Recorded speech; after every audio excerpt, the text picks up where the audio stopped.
video kali ini, kalian akan mengenal siapa sih calon ambalan kalian nantinya. Lalu, kalian akan mengetahui mengapa ambalan di SMK Franciscus diberi nama ambalan Sugio Pranoto. Dan siapa itu sebenarnya Sugio Pranoto.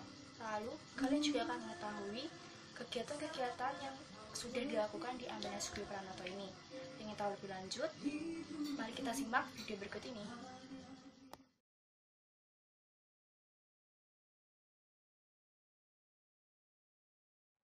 Kak, nama ambalan kita kan ambalan Sugio Pranoto. Sugio Pranoto itu siapa sih, Kak?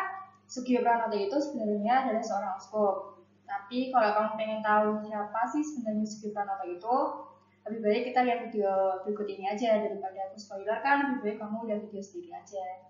Yuk!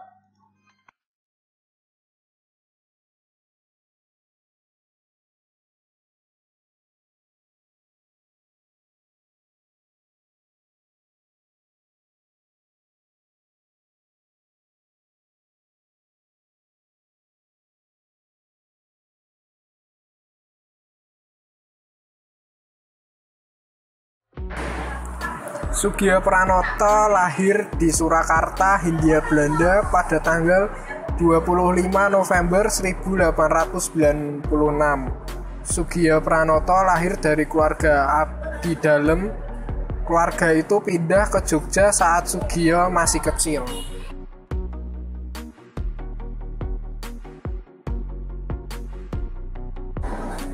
Pada tahun 1909, Sugio diminta oleh Frans van Lith untuk bergabung dengan Kolase Saverius, suatu sekolah Yesuit di Muntilan.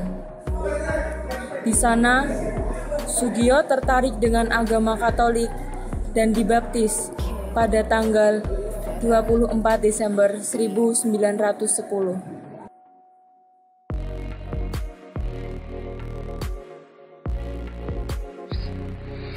Setelah lulus dari Saverius pada tahun 1915 dan menjadi guru di sana selama 1 tahun, dan kemudian Sugio menghabiskan 2 tahun belajar di Muntilan sebelum berangkat ke Belanda pada 1919.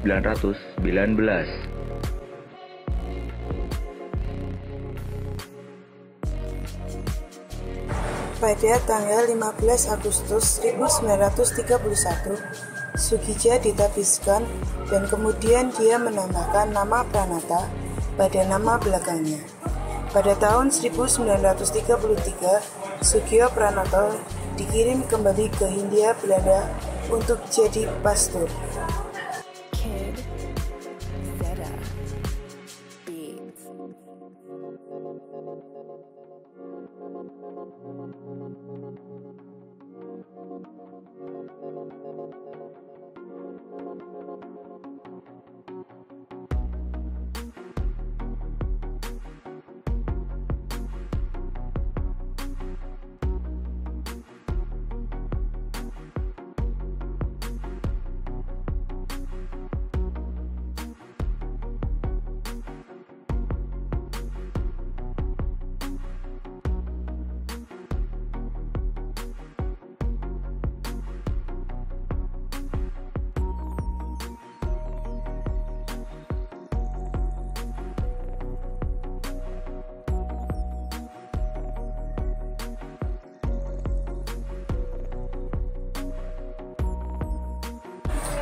Pada tahun 1940, Sugija Pranata dikonsekrasikan sebagai Vikaris Apostolik dari Vikarat Apostolik Semarang.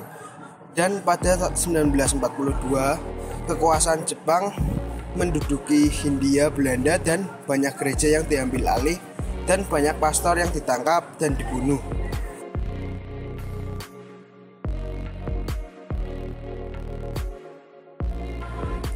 Setelah Indonesia merdeka, Semarang penuh dengan kekacauan. Sugio Pranoto membantu menyelesaikan pertempuran 5 hari dan meminta pemerintah pusat mengirim seorang untuk menghadapi kerusuhan. Tapi, Semarang menjadi sangat rusuh pada tahun 1947 dan Sugio Pranoto pindah ke Yogyakarta dan berusaha meningkatkan pengakuan Indonesia di dunia luas dan meyakinkan orang Katolik untuk berjuang membela tanah air dan sesama. Setelah Belanda mengakui kedaulatan Indonesia, Soegija Pranoto pulang ke Semarang dan banyak menulis mengenai tema komunisme dan meningkatkan pengaruh Katolik dan menjadi tokoh politik.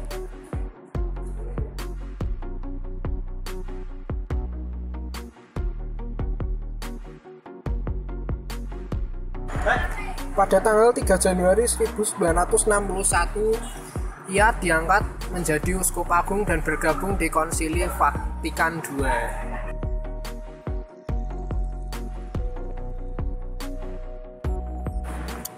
Pada tahun 1963, Soegija meninggal di Steyl, Belanda dan jenazahnya diterbangkan ke Indonesia dan dijadikan pahlawan nasional. Beliau dikuburkan di Taman Makam Pahlawan Giri Tunggal, Semarang. Karena tidak ingin jenazah Soegija Pranoto dimakamkan di Belanda, maka jenazah beliau diterbangkan menuju ke Indonesia dari Belanda. Lalu, Soegija Pranoto diangkat menjadi pahlawan nasional pada tanggal 26 Juli 1963 melalui keputusan Presiden nomor 152 tahun 1963.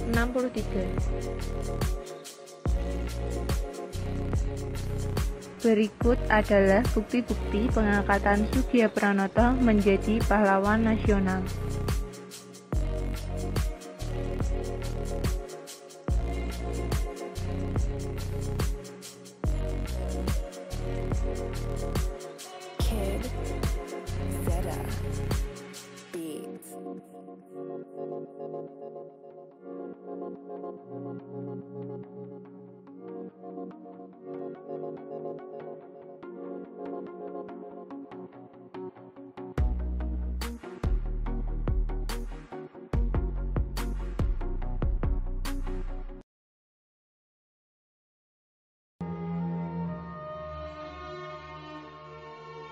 Kemanusiaan itu satu, kendati berbeda bangsa, asal-usul dan ragamnya, berlainan bahasa dan adat istiadatnya, kemajuan dan cara hidupnya, semua merupakan satu keluarga besar. Satu keluarga besar di mana anak-anak masa depan tidak lagi mendengar nyanyian berbau kekerasan, tidak menuliskan kata-kata bermandi darah. Jangan lagi ada curiga, kebencian, dan permusuhan.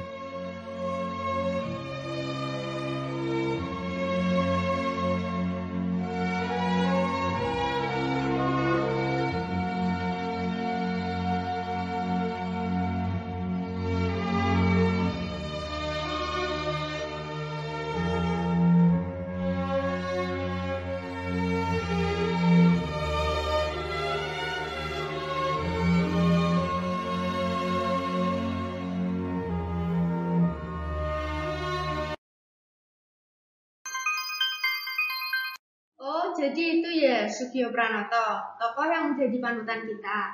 Iya, dan kamu kan sekarang udah tahu tuh siapa sebenarnya Soegija Pranoto itu. Selanjutnya kita akan melihat logo ambalan dari bangkalan kita dan maknanya.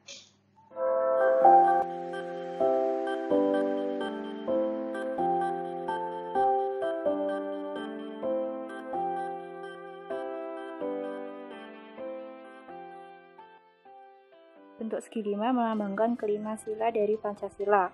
Selanjutnya padi. Padi melambangkan kemakmuran. Jadi, ambalan kita diminta untuk membawa perubahan di lingkungan masing-masing, menjadi lebih sejahtera, baik di lingkungan keagamaan maupun masyarakat sekitar. Garis horizontal dan garis vertikal melambangkan ambalan Soegija Pranoto membentuk manusia berakhlak, baik kepada pencipta maupun kepada sesama. Lalu, ada obor, melambangkan semangat yang membara dan menjadi terang di tengah kegelapan. Selanjutnya, buku, melambangkan pendidikan atau ilmu pengetahuan. Lalu, gambar tunas kelapa, yang berarti lambang dari gerakan pramuka. Jadi, kita diminta untuk menjadi manusia yang berguna dan membaktikan diri bagi nusa dan juga bangsa.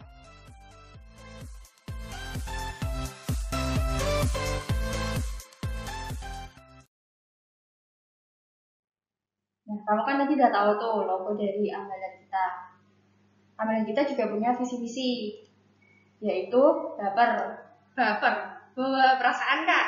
Bukan, baper itu bawa perubahan. Perubahan kayak gimana nih?